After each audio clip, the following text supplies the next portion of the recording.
Welcome back to the class. So in this class, we'll be discussing relative extrema. You recall that when we are dealing with increasing and decreasing function and also stationary function at a particular point, so we are meant to understand that when we have the first derivative of a function evaluated at a particular point, when this is greater than 0, that is when it is positive, so we say we have increasing function, that the function is increasing at a, that x is equal to a. Okay, and when we have this same thing less than 0, we say decreasing, that this function is decreasing at x equals to a. And the third one, we said when we have this, that is we evaluate at a particular value and it's equal to 0, we say we have stationary at x equals to a. So you remember this.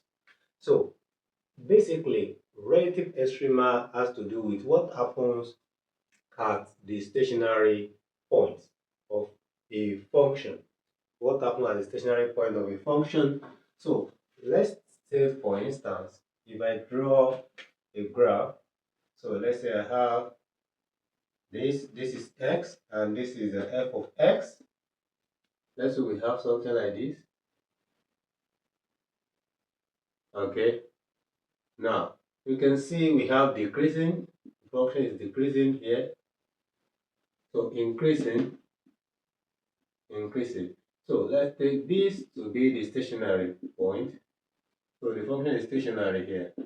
So if you evaluate beyond this, so it's constant here. That's what I mean by stationary. So beyond this point, you can see what happens to the graph. The graph is increasing. Okay, the graph of this function is increasing. So when it happens that the graph of the function is increasing, okay, so here we say the function, we say the graph here is convex. The graph is convex. So when it happens that it's convex, that is the graph of the function is increasing. So we say we have relative. That's beyond this point, we have relative minimum. So how do we get this? How do we get it? We are given a function. So here we evaluate the f prime prime of a, and if that is greater than 0, so we say the function is concave. We say the function is convex. So then we have relative minimum. Okay. Now summarily, to determine whether a function is relative maximum or relative minimum, okay, we are going to evaluate the value of x we get when we set the first derivative to 0. We are going to evaluate the second derivative by the value we are putting the value we got when we evaluate, and that is when we set the first derivative to 0. Whatever the value of x we get, we are going to plug in the second derivative. If the value, that is the result, is negative, we are going to have a convex graph, and that is relative minimum.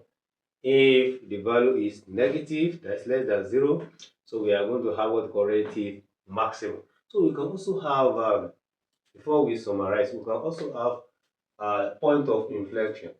Point of inflection in the sense that when we evaluate this, so and this is equal to 0, so we have done this in our previous video. So if it is equal to 0, okay, so the test is inconclusive,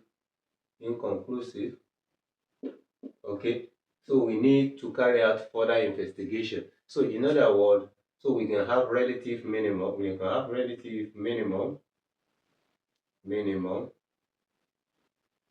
relative maximum, or point of inflection. So to know whether it is a relative minimum or relative maximum, I'm talking about when the result shows inconclusiveness. Okay, to know whether it is relative minimum or maximum, what we are going to do is that we are going to continue to differentiate our function. For example, when at we evaluate at f prime prime, that's the second derivative, and let's say the value we got is 0. So we continue the derivation until we get a non-zero value. For example, we can go further to find the third derivative. Okay, when you find the third derivative of x, okay, then we evaluate. When we evaluate at a, that's the value we got from here. Okay, the value we got by setting this first derivative to 0. Okay, so a, don't forget, a is equals to x naught, that is the value of x that we got when we set the first derivative to 0. So let's say we continue to evaluate this, and after the evaluation here, let's say our answer is let's say it's equals to 3. You can see 3 is greater than 0. Okay, so 3 is a non-zero value. Okay, so in other words, when we get a non-zero value, okay, we are now going to check whether that non-zero value is odd number or even number. If it's an odd number, like what we have here, so whether it's negative or positive, we call it point of inflection. Point of inflection.